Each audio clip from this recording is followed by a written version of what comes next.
Welcome into the Hockey Talk Show for this Thursday, February 1st. As you can tell from the title, John Tavares trade rumors. We have reached the status of we have to talk about this. Will the Islanders trade John Tavares? I'll tell you what Garth Snow is saying about that. Plus, even if the Islanders don't, what's John Tavares' options come the offseason?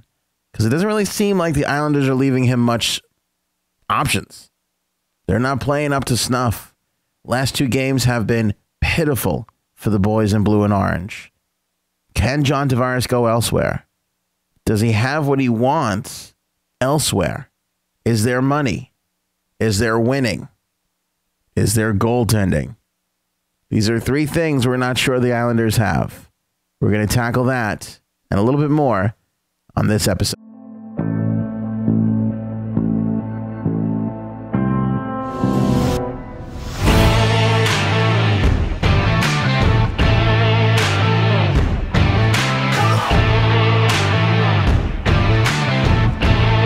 Bobby, bring it in nice and tight. Bring it in for the real thing. Hockey Talk Show, Thursday, February 1st. Not exactly the kind of show that I want to be doing, talking about trading one of my favorite players of all time. But as a host, you have to be unbiased and you have to tackle the topics of the day. And the topics of the day today are the John Tavares trade rumors. We'll hear from Craig Custance and what he thinks is going to happen. We'll hear from Garth Snow and exactly where he feels in this moment. What I love about this episode is this is hugely important and topical and in the now. Everything we say on tonight's show or today's episode can change just like that. Welcome in. If you are on the podcast, remember to rate and review on iTunes, Stitcher, TuneIn, and of course, Spotify.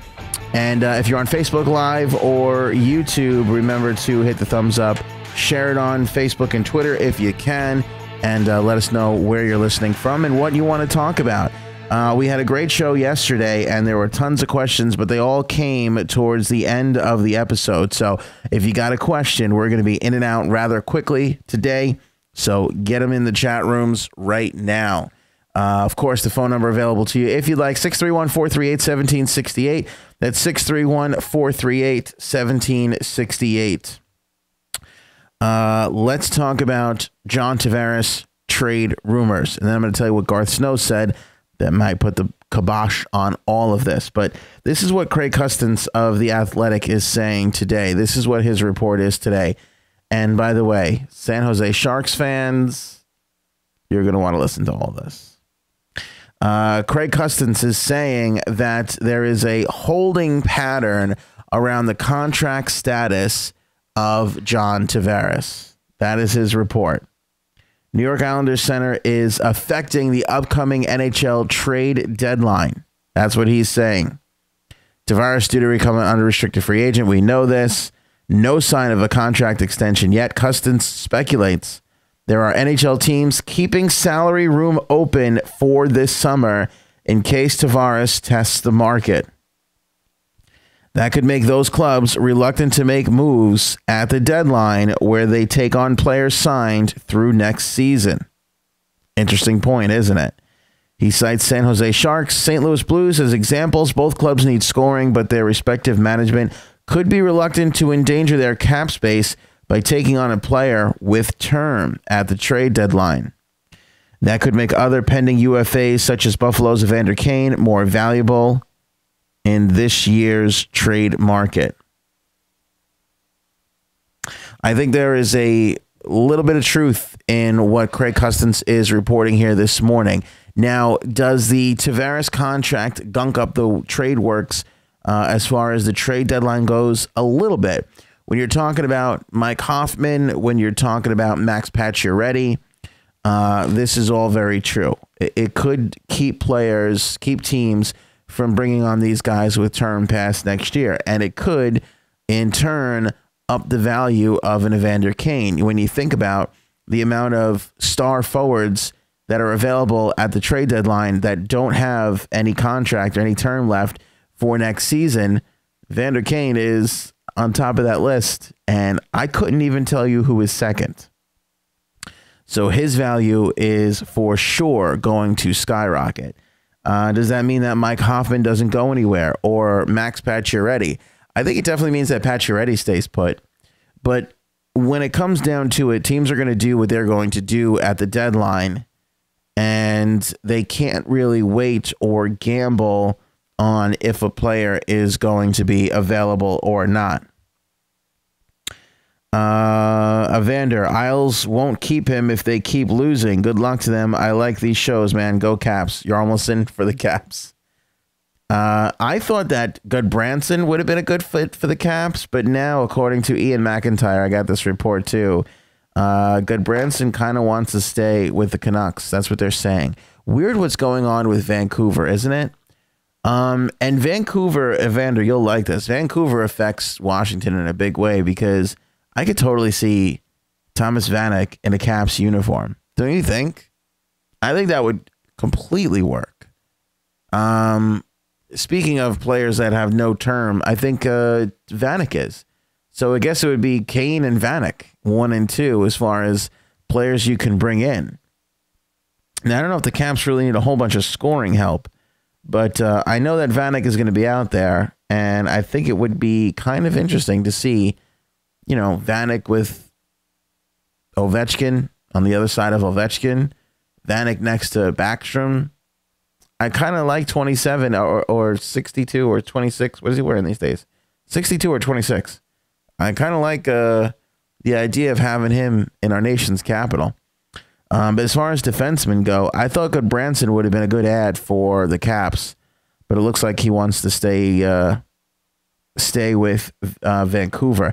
The interesting thing about Vancouver is, to me, like, their general manager doesn't even have a contract past the season. So how much is he going to be really able to do? Jim Benning doesn't have a deal. How much is he going to be able to make some moves here? Lame duck coaches are one thing. Lame duck GMs, I don't know how much you get away with there. I know what's his name? 32. The president of the Canucks, Trevor Linden. I know Trevor Linden has a lot of say in what goes on there, but it seems like he's really pulling the strings heading into this trade deadline. Because how do you let Jim Benning make moves that's going to affect your team for the next 3 years if he's not going to be here past the summertime? I just don't see how that happens. You'd think you'd have to figure that out right now. Well, now we have a late show and games are going on. Is it 4-0 Toronto? Because it was 2-0 when I sat down to get the show going. Oof. Oof. Philly and Jersey 2-2. Toronto 4. Rangers 0. Boy, those Leafs look good. Don't they look good? Eddie. My man Eddie up in Canada. You got to be excited, dude. Come on, man. Come on. The Leafs are making... I get that the Islanders are on a slide right now, but the Leafs are beating some good teams here. They're beating some good teams, man. I told you guys not that long ago, right? I told you, relax. Leafs are going to the playoffs. They're going to be there. Don't worry. They have everything they need. They got scoring. They got a great goaltending. I mean, that goaltending, they're doing just fine. Freddie is just fine. They got Babcock. They need a defenseman. That's it. They need a defenseman. It sort of becomes an arms race, doesn't it, though? Because the Islanders could use some scoring. Columbus could use some scoring. Who's going to get it out of the two? The Caps could use D. Maple Leafs could use D. Who's going to get the better D come the deadline? Evander thinks that Goodbranson wouldn't be a bad pickup. Vanek, yes. Maybe Hutton, Vancouver, and Arizona, where it's at for the Caps to look at. At the Hockey and Heels thing, Barry Trotz said he would shop a lefty.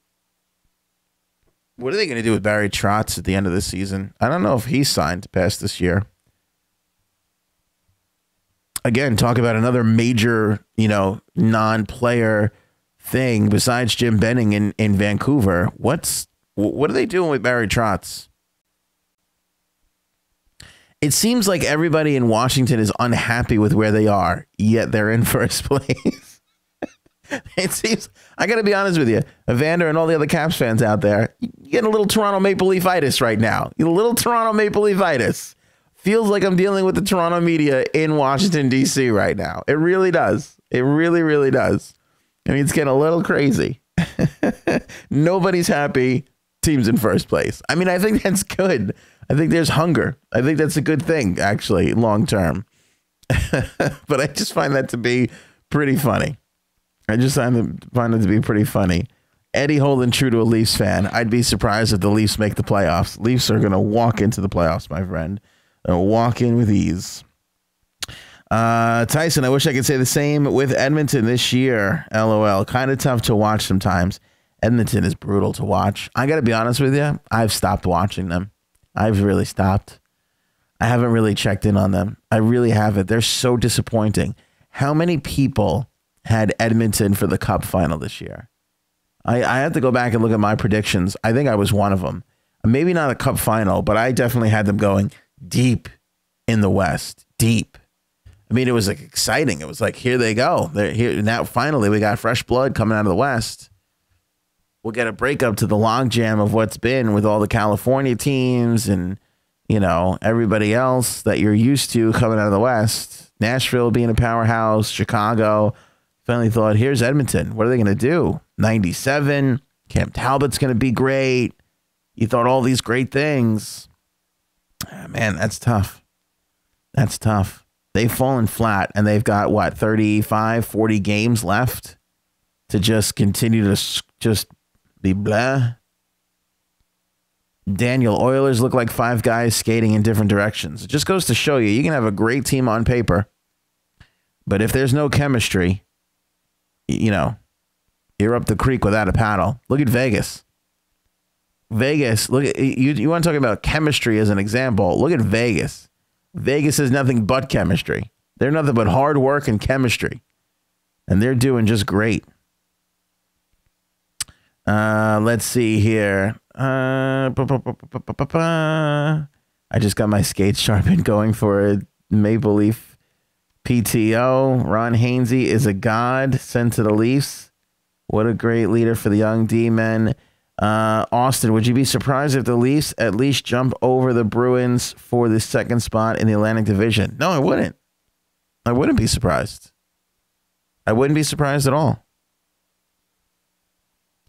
I know how hot the Bruins have been, and they continue to go 7-1-2. I mean, they continue to be great.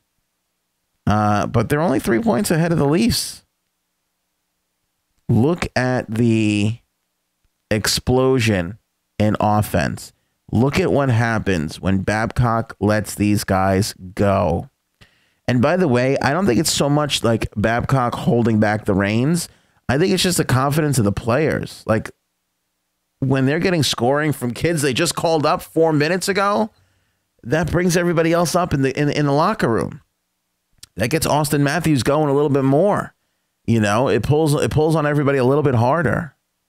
I think the Leafs are going to be just fine. I think they are. I think it's a tough playoff bracket right now, but I think the Leafs are going to be just fine. I mean, if that's the matchup going in, by the way, the 2-3 matchups, how exciting are these 2-3 matchups?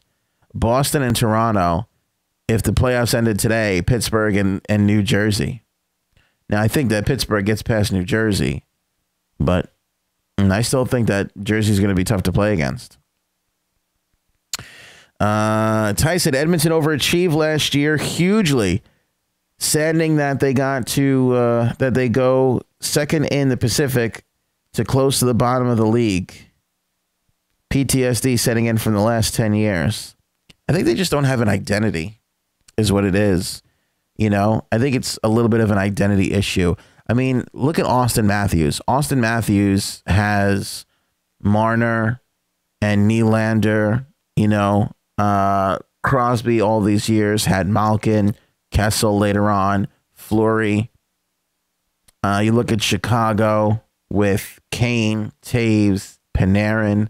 There were just all these, these 1, 2, 3 strikes and great goaltending. Edmonton, I don't think, still has figured out their goaltending. Cam Talbot, not his year. Draisaitl was good. Where's he gone to? Everybody's sort of looking at 97, and he can't carry the whole team on his own. Lucic has been a great disappointment.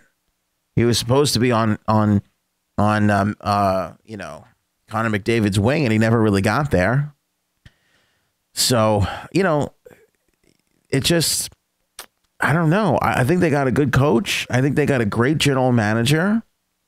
I think they just got to, keep their head down and keep working. I think they definitely need to change their bottom 6 around. I think they definitely need to look at their defense and, take a look and see what you got. It's a chemistry. It seems like it's a chemistry issue with the Edmonton Oilers. They never got their footing and they were never able to stand up, Do you think the Oilers should be patient with their staff and give them another season or start rebuilding it after this season? I think you made your bed with Peter Chiarelli and Todd McClellan, and you got to line it for a little while. I really do. I don't think you sold Oilers fans this rebuild for years and all these number 1 draft picks, and it went nowhere. And you made the changes at the right time, and you got that old Edmonton Oiler guard out of the way, and you brought in Chiarelli's a good general manager. He built that Boston team with no one else's help. That was all Peter Chiarelli. He did a good job. He built a great team, and I think he can build it again. But you just got to give him some time. You got to give him some time, and you got to suffer through this. I know it sucks to say that a little bit. I know it's hard for Edmonton Oilers fans to come in there and, sit through this whole build and now have to sit through it again. But Chiarelli got there April of 2015. I mean,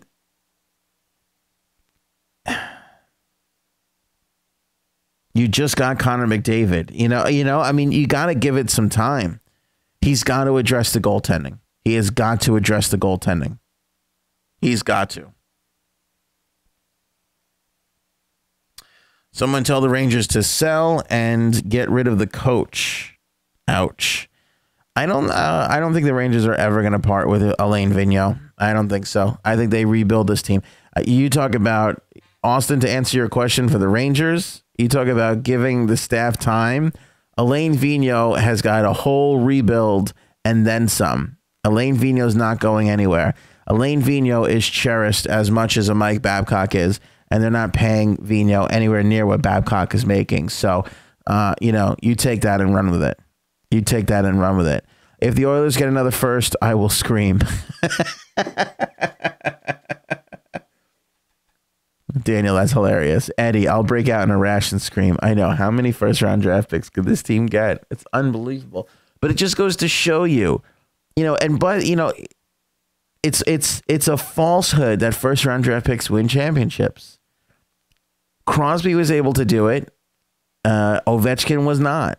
Crosby, Malkin, Flower, that worked. It does work, but it doesn't work every single time. Kane, Taves, that worked for Chicago, right?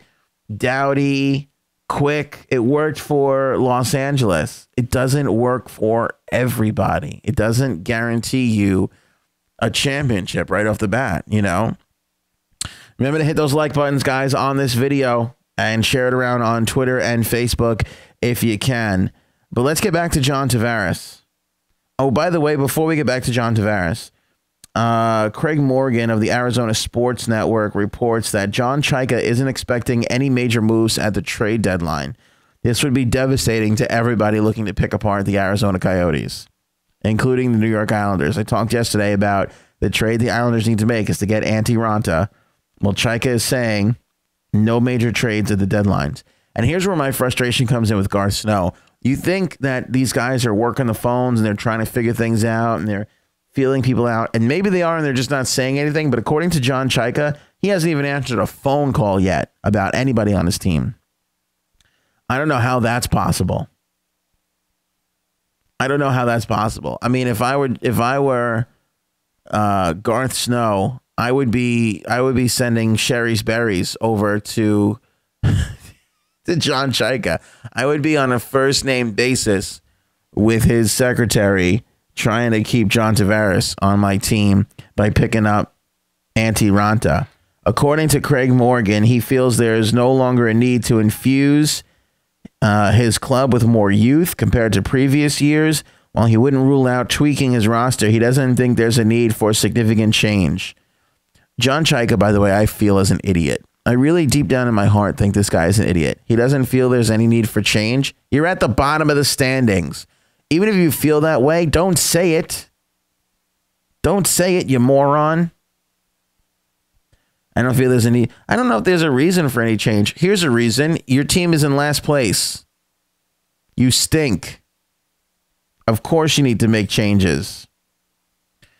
Morgan also reported earlier this week the play of goalie Antti Ranta over the remainder of the season will determine his future with the club. He's eligible for unrestricted free agent status in July, and the Coyotes are still determining if he's the guy they see as their starting goalie going forward. Remember, we talked about this on yesterday's episode. I said they have to make a decision because Ranta in Arizona is going to look for $4, $5, $6 million. He's going to look for starting goalie money. And is he really worth it? I don't know. I think he's the answer for the Islanders short term, right? Braden Holtby goes down, try and get Ranta. Corey Crawford doesn't make it back for Chicago, try and get Ranta. You know what I'm saying? He's the short term answer. He's the number one goalie for me at the deadline. Is he the guy you want to give $6 million over the next 6 or 7 years? I don't know. I think his value is somewhere between 4, 4.5. To be honest with you, if he is a starter, but I know how agents work, and he's sitting there telling his guy, look, if it's Arizona, we can get 6. Because there's a tax. If you're going to play on the worst team in the league, who's not going to spend a lot of money, you're going to tax him for that. If I'm not going to win a championship, I better get paid. If I can't go elsewhere and get the money, and I can only get the money here, then I'm going to get the money. Because if I'm not going to stay here to win championships, then I'm going to get paid.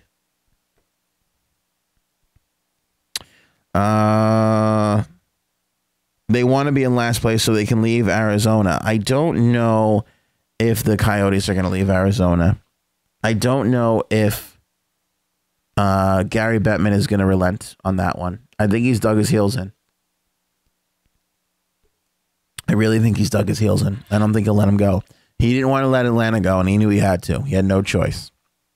That was a done deal. But Arizona, he seems to want to keep him there.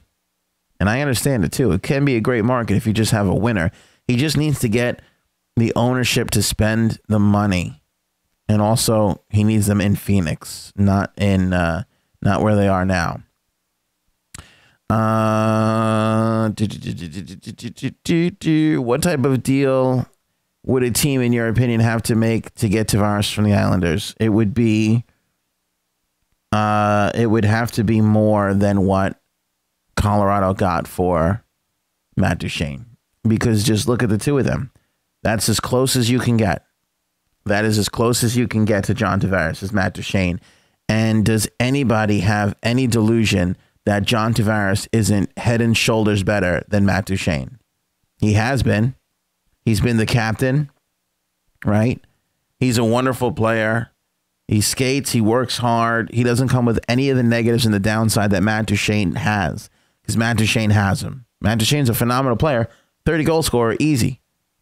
But John Tavares comes with just so much more and a lot more of the leadership. And, so what did they get for Duchene? 9 pieces? I mean, 10, 11. I mean, what could you can't, no team could take 12 pieces on. So you're talking about a rash of first round draft picks. The problem is Duchene had term, Tavares doesn't. So that changed things a little bit, but I don't know if the Islanders are just going to let him walk for nothing. Chris, I've been saying all year Ronta is the most underrated goaltender in the league. No one pays attention to them, and they only see their record and his record. Look at his numbers and watch him play. He's the real deal. But with the current Isles deal, I don't know if any goaltender could bail them out until they get some guys like Boychuk back. I think you know what? I respect your opinion, Chris, but I disagree. I think the Islanders' problem right now is they have no confidence in the net, and that affects teams. That affects teams.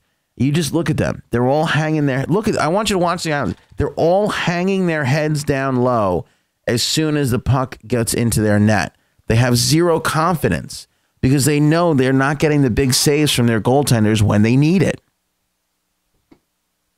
That can affect your team greatly, especially delicate teams. And let's be honest with one another. The Islanders are emotionally delicate, very delicate. There's a lot of youth there. There's a lot of unproven winning. I think it's all goaltending. I think you make a move and you spark them and they're good to go. And when you do eventually get Boychuk back, which he is skating with the team, imagine how solid you're going to be now when Boychuk is back with better goaltending. I just think that that's a move that they should absolutely be making. So it breaks my heart to hear Craig Morgan report that no one has called John Chaika about any of his players. Chaika dismissed Antti Ranta's name surfacing in trade rumors, saying, quote, "That's just people making a guess based off his contractual status, and he's at a good cap number, but I haven't had a single realistic discussion on him. We're in need of a good goalie, and he's a good goalie. That's where I'm at." By the way, here's where I super agree with you, Chris. He is a really good goalie. He's phenomenal. We talked about it yesterday.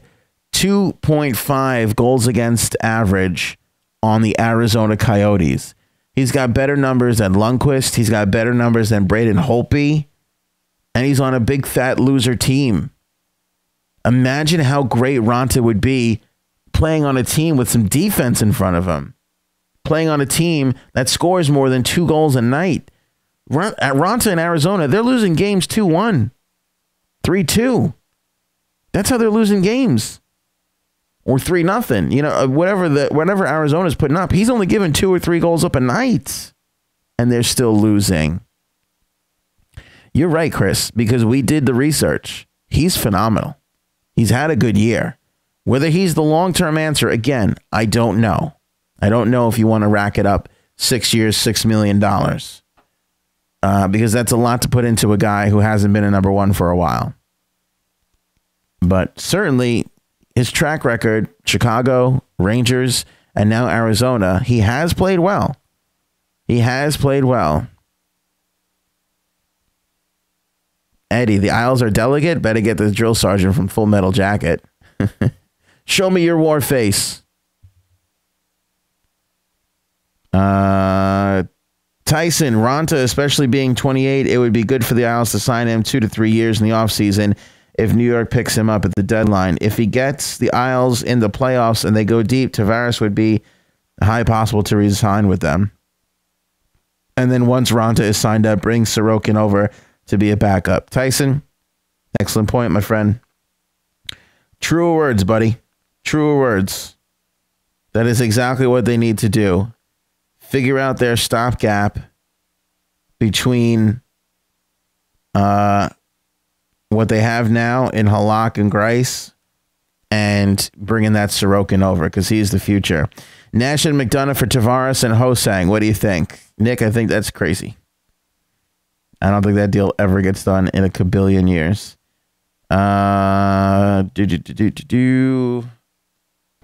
It breaks my heart, though, that Chaika's going over there going, yeah, I haven't had a realistic conversation about Antti Ranta. That's all Garth Snow should be talking about. I mean, Garth Snow should be all over this guy. All over him in a huge way. Now, just before we started the show, Pierre LeBrun reported in The Athletic that he texted Garth Snow to get the status of John Tavares. Where are you at? Where are you at, Garth? What are you doing? And Garth Snow's response was, I'm not trading John Tavares. And that was it. There was no follow-up. There was nothing else. I'm not trading John Tavares, is what he said. By the way, I believe him. I think he would rather lose John Tavares for nothing than trade him. I just don't think you can sell it to the franchise. I don't think you can sell it to the fans. I don't think you can sell it to anybody. By the way, and again, this is something, a lot of people may not know, but the Islanders just took control of the team back from the Barclays Center. The deal was Isles go play at Barclays, and the Barclays Center ran their business operations, i.e. selling tickets, merch, so on and so forth. That has since changed since they came to this new lease agreement where they'll be playing some games at the Barclays Center and some games at the Coliseum. Again, the number is 12 a year right now, but that number could go up apparently. And as part of that, the Islanders have taken operations back. So they're selling their own tickets. So if you're trying to sell out the Coliseum and you're trying to sell this, God knows how many billions of dollars this new Belmont Arena is going to cost, you don't do that while trading your best player. It's one thing if he leaves you. It's another thing entirely if you boot him out the door. So I believe Garth Snow when he says he's not trading John Tavares, and he shouldn't waste any time on that. He should be concentrating on getting John what he needs to get that team into the playoffs. Austin, he should try and keep Tavares, especially if they make a run anytime soon. That's the problem with all these bubble teams. They're going to be competing all the way down to the end. The deadline is February 26th. The season ends well after that. So there's going to be a lot of hockey to play. There's no way that he trades him. Chris, I have a bad feeling JT might be saying goodbye to the island. He's a loyal guy, and I think he's truly torn. His heart wants to say, but I think he is about his future. Do you think snagging a guy like Hutton just for this year's run would be enough to get the Isles where they need to be until the offseason when they can try and fix any Band-Aids they might see? Hutton would have cost as much as the UFA, and he's 32. He's not long-term, but could be what they need just to get them through this year. He's played 16 games and won 14 of them. Unreal. Nashville has always had luck with goalies, and he's a former Predator. I don't dislike Hutton. I like Hutton. I liked Hutton. By the way, I got a chance to see Hutton when he was with the Preds at the Coliseum. I sat right behind the net, and I watched him all night long, and I was really, really impressed with him. I really liked his game a lot. Big guy, too, right? Isn't he big? 6-something? How big is 6'1"? My thing is, with Hutton, I don't know if St. Louis is in any sort of hurry to trade him. You know, I don't foresee them willing to trade Carter Hutton. I don't know. He's playing lights out. He's winning them games. They're going for a run. I just don't see him being available, to be honest with you. That's the difference between Hutton and Ronta. Ronta's not going anywhere. He should be very available. Angelo, what do you think the Rangers are going to do? I think the Rangers are going to sell, and I think the Rangers should sell. I think it's a tough pill to swallow if you're a Rangers fan, but I honestly feel like this isn't my team, man. You know, this isn't the team. This isn't the team that you can feel good about. You can feel good about Mika Zibanejad. You can feel good about Henrik Lundqvist, of course, you know, but Michael Grevner's not your long-term solution. Your VCs, your Hayes, you know, your JT Millers, all these guys are middle-of-the-road players. None of them are standing out that much from any other one. You know, Buchnevich and all these guys, they're not Rangers. They're not stars, you know? They're not scorers. This Ranger team doesn't feel like a Ranger team to me. It just doesn't. I always like Zuccarello, but he's getting up there in age. Nash is clearly at the end of his rope. To me, now's the time. Nash is going, burn it down, start over again. You have the time. The Rangers have nothing but time. The thinking of, if we burn this to the ground and start building it back up, we can have 10 years of success versus struggling and putting Band-Aids on this thing for the next 4 or 5 years. Nash's contract being up gives you that unique opportunity to make a move. The issue is, what do you do with Lundqvist? Do you waste time with him if you burn it down? Does he want to stay if you burn it down? Nick, Isles go for a top pick, start the rebuild around Barzal, trade Tavares for the Dahlin pick, maybe to Buffalo. No, they're not. I'm sorry, Nick, but they're not going to do that. It's just not going to happen. And again, and I caution Islander fans with this, and I said this before. You don't put the franchise on Barzal's shoulders. You know why Barzal is so good right now? Because he's good, and because John Tavares takes on all the opposing team's top players. The top D play against the Tavares line. The top forwards play against the Tavares line. And what happens? Barzal runs wild. When you lose JT, you're going to see a lot more people glom it on top of Barzal. And vice versa. Even if Barzal is facing the top D pair, then Tavares gets the other one. You know what I'm saying? So it's good all around for the Islanders. That's why 1-2 punches work. That's why Malkin Crosby works. That's why Kane Taves doesn't play together. That's why coaches do that sort of stuff. So I don't see them turning the franchise over to Barzal. I think it's too early to say that. Tyson, like you said, St. Louis has that 1-2 punch with goalies. If they trade Hutton and if Allen gets injured, then who's going to fill that void? So I don't think St. Louis will let go of Hutton. They can't. As we've seen, especially with the Pittsburgh Penguins, with Murray and Fleury, even though they let Fleury go, it pays to have a good 1-2 combination. Look at Fleury and Subban right now. I mean, it's just wonderful if you can find that great backup goaltender. It's just great if you can find that. So where does John Tavares wind up going? That's the question. Well, I've put together a list of teams, and this is scary to say, but it's all true. Let's start with Carter Hutton in St. Louis. Let's look at where this team is at. Let's say Tavares doesn't get traded. Say the Islanders don't make it. Let's say he goes to free agency. What are his options? What are his realistic options? Just like Craig Custon said, St. Louis is definitely an option. $23 million in cap space for next year. That's plenty of room. John Tavares would look awfully good. Oh, excuse me. Hang on. St. Louis. I'm sorry. I was on the wrong one. St. Louis has $13 million in cap space. Plenty to give John Tavares. Plenty to give to John Tavares. They could re-sign Paul Stastny if they wanted to. They can still give Stastny a chunk of money. And they can sign John Tavares. They can sign Jaskin and Kyle Brodziak if they wanted to, and Scotty Upshaw if they wanted to give the 34-year-old another go. Their D is locked up for next season. They look good there. Carter Hutton's a UFA, but they have Jake Allen under contract. And Vladdy Tarasenko is signed. So is Steen. So is Jaden Schwartz. And imagine how he would look playing next to Jaden Schwartz. He would look pretty darn good. Imagine that combination and that punch. Tarasenko, Schwartz, Shen, Tavares. It would be really, really good. So St. Louis is on the list of possibilities for John Tavares. Let's look at San Jose, the other option. It's San Jose who has $23 million in cap space. What do you do with Jumbo Joe? He's making $8 million this year. Will he make $8 million next year? Most likely not.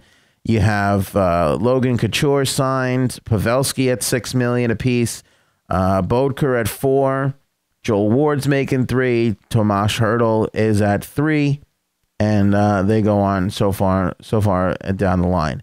Brent Burns, Mark Edward Vlasic, Justin Braun, Brendan Dillon, great top four, all locked up.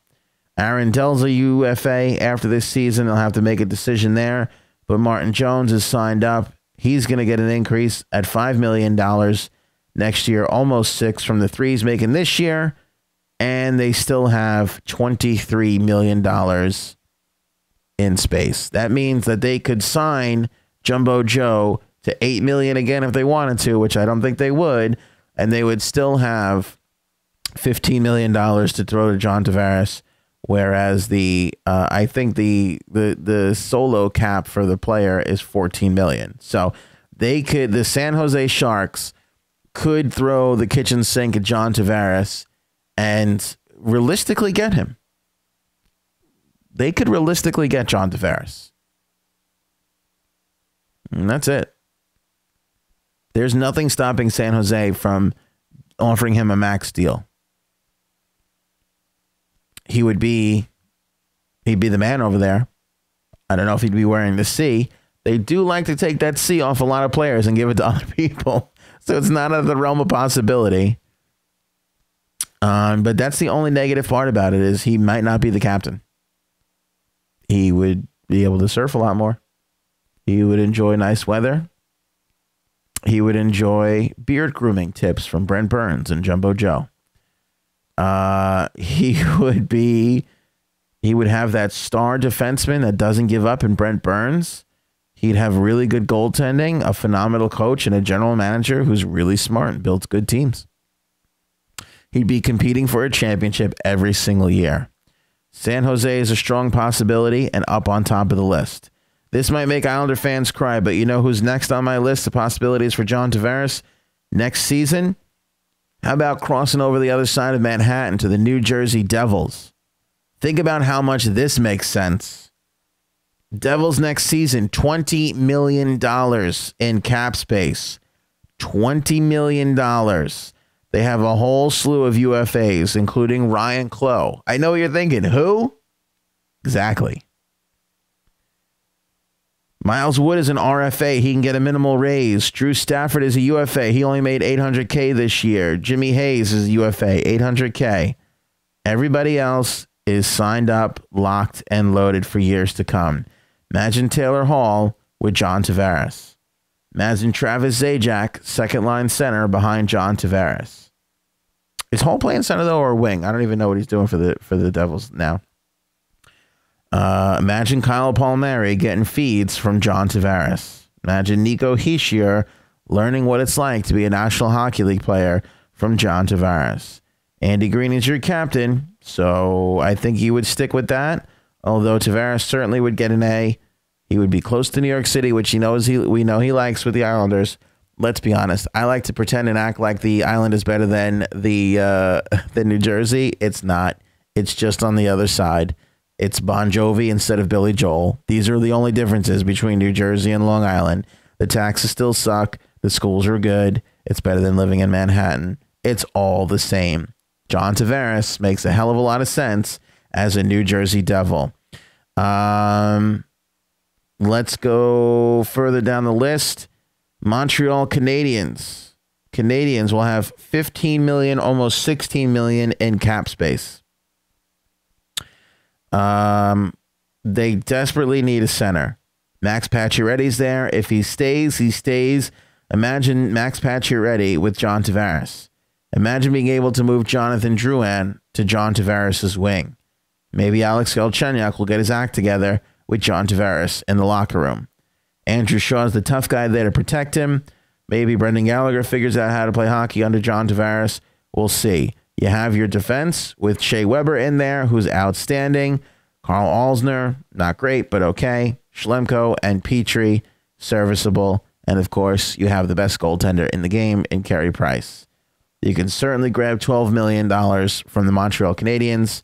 You would absolutely be the captain of that team. I could see Pacioretty giving that up, especially if he's not even there. And it makes a lot of sense. The only thing that John might not like is playing in Montreal. A lot of attention, and he is from Toronto. Florida Panthers make sense for John Tavares, and I'll tell you why. They got a lot of great youth. Their goaltending, not outstanding. Luongo's hurt. He often is. He's 38. And he's got 5 years left on his deal. Eesh. James Reimer's there, though. You got some youth in the goaltending market down there. You got Aaron Ekblad, who's tremendous. You got Keith Yandel. You've got some of the best forwards in the game as far as young forwards go in Trocheck, Barkov, and Huberdeau. Imagine that little threesome with Bukestad. Let's put 4 in there and adding John Tavares to that forward core. Holy cow, that would be an explosive offense. John Tavares, no doubt, would be the captain of the team. They would just have to figure out their goaltending. That's the only unshored part for John Tavares. let's talk about this in all seriousness. And again, this is something that would be laughed at in Toronto, but as a hockey person, you have to look at everything and all the possibilities.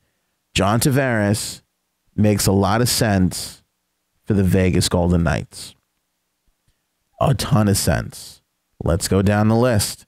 Cap space for next season. Vegas has $32 million in cap space next year. 32. They can actually give John Tavares $14 million a year if they want. They can give John Tavares that little C on his jersey. He would absolutely be the captain if he went there. You have outstanding goaltending with Marc-Andre Fleury. You have a forward core that is the fastest and hardest working in the National Hockey League. You got a 30-40 goal scorer in James Neal. You have the youth and talent of Erik Karlsson and Riley Smith. William Karlsson, excuse me, and Riley Smith. David Perron's been great. Eric Hall has been impressive. Alex Tuck. And these are good players. They could learn a hell of a lot from 91. Your D is serviceable with Spiza and Clayton Stoner. Nate Schmidt's been great. Brady McNabb's been good. Marilyn Miller. England being the local Las Vegas guy. And, of course, you got Shea Theodore, who is an RFA and under your control, and no doubt the future of the defensive core for them. Solid goaltending, a great market, a winning atmosphere, not too much attention.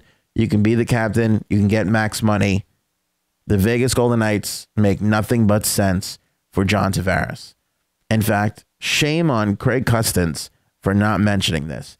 The only downside to this is if you're Vegas, maybe you don't want to upset the apple cart. But honestly, chemistry is important. I don't think John Tavares upsets too much chemistry-wise. Karlsson and Tavares to Vegas would be great. Yeah, Vegas can sign... Vegas can make a trade for Erik Karlsson and still sign John Tavares for max money and still have room to do other stuff if they wanted to. That's how sick it is. And let's not forget, kids, that George McPhee, in between his time with Washington and Vegas, was with the New York Islanders in an advisory scout role. So he knows the organization and he knows John Tavares a whole lot. Could you imagine if Vegas went out and gave John Tavares max money? That's what's scary to me. If the Islanders, again, and this backs up last episode, if the Islanders don't go out and do everything they can to get this team into the playoffs, it's no guarantee John Tavares stays. Because Tavares is going to have to look at everything that we just laid out for you. The Devils, San Jose, Vegas. These are winning teams right now. Granted, you don't have the winning history with Vegas, but nobody's denying that they've been outstanding. Devils are obviously on an upswing. They've got the goaltending, similar to Long Island as far as lifestyle goes. They got the money. Same goes for San Jose. Winning tradition, smart front office, great coach, great players. Never been able to get over that hump. Maybe 91 is the final thing that gets them there. But, you know, for the Islanders and for Islander fans, you have to think about this. When John Tavares comes to July 1st and he's sitting there and he's got to figure out if he wants to stay loyal to Long Island or he's looking at a $14 million 7-year deal from the Vegas Golden Knights. Suites, wherever he wants to stay, huge house, right? He can get whatever he wants. He can get whatever he wants. He could even get Josh Bailey if he wants. Let's say he's really in love with Josh Bailey. They seem to be close friends. He turns around and says, give Josh Bailey $5 million. Oh, no problem, Josh Bailey. We have $32 million in space and a super rich owner that just paid $500 million for the franchise. We can sign you, Bailey, and we're thinking about trading for Erik Karlsson. I don't know if you heard that. I mean, if Garth Snow thinks he has something over John Tavares, he's crazy. Is Tavares loyal? Yeah. We all are. As people, we all are. That's why a lot of people marry their high school sweethearts. There's a lot of loyalty. It is so much more comfortable, human nature-wise, to stay with what you know. But with athletes, it's different. It's not gravely different, but it is a little different. and it's something to consider. Chris, do you think Jack Capuano was a terrible coach? No, I don't. I think he had a great young team to work with, and they held on to him as a coach way too long, juggling lineups and messing up what should have been an amazing team. I think that Jack Capuano is a good coach. I think he can be a head coach again one day in the National Hockey League. I actually had a chance to chat with Jack a little bit. He's a good guy, very good hockey guy. I think he's a very good coach. I think he got frustrated by a team that he could not figure out how to motivate. I think he juggled his lines too much, made it a little bit too much about his line combinations over just letting his guys play. But I think also there's no doubt that even adding Jordan Eberle to this team was an improvement, and they're still on the bubble. And Jack didn't have Jordan Eberle. You know what I'm saying? He didn't have Pulak yet. He didn't have some of these other guys. He didn't have all the tools that he absolutely needed. They went into a funk, and he probably should have been let go earlier than he actually was. But still, more so than that point and about Jack, and it's a good question. Thanks, Chris. Look at how this team responded to the firing of Capuano. They were on fire last year. This is a delicate Islander team. They need a spark. A trade would do that. Antti seems to be the thing to me. That's what I would do. But if you're the Vegas Golden Knights, get excited about number 91 because he could be coming to your city. By the way, and I also do want to note this because I said that the Sharks are great and they could add John Tavares. And even if Snow doesn't want to move him, Doug Wilson says that they're not going to delve too much into the trade market for the at the deadline. Doug Wilson, if you look at him, doesn't make a lot of deadline moves. He doesn't make a lot of deadline moves. He got Joe Thornton in what, 2005? He got Brent Burns in 2011. Like, he takes his sweet time building his teams. He takes his sweet time. Austin, do you like the expansion draft system? I do. I have some thoughts on it, and especially what I think they're going to do with it with Seattle. But we'll cover that on the next episode of the Hockey Talk Show. Amazing questions. Remember to like it on Facebook and YouTube. Subscribe. Hit that bell on YouTube so you get the notification for when we go live. Same thing for Facebook. You got to be following the Hockey Talk Show and seeing our notifications first. You can do that all from our page right there. And remember to check hockeytalkshow.com because there's always some great deals at the NHL shop right now. 60% off on certain items. So check that out. Have a great night.